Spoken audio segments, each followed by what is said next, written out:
In late November of last year, Yemen elected a new president. Today, a new executive order from President Obama is designed to make sure that Yemen makes a peaceful transition. But is this a case of the U.S. government propping up a dictator? Ben has the reality check you won't see anywhere else.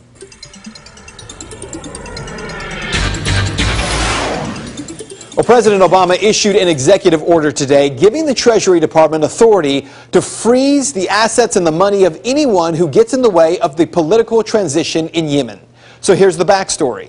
Late last year, Yemeni President Ali Abdullah Saleh signed a deal to hand over power to his deputy in return for immunity from prosecution. Now, that move meant that Abu Mansour Hadi became president after a transitional election. Hadi will now lead a 2-year transitional government tasked with amending the Constitution and holding parliamentary elections. Now, the only problem with all of this is that while the U.S. is backing the new president, Hadi, many people in Yemen and across the West are not. And the election that Secretary of State Hillary Clinton congratulated Hadi on winning, well, he was the only candidate.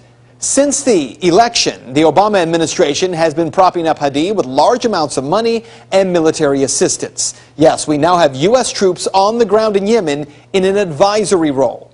So what was today's executive order really about? Well, it grants the Treasury Department authority to freeze the U.S.-based assets of anyone who obstructs implementation of the administration-backed political transition in Yemen.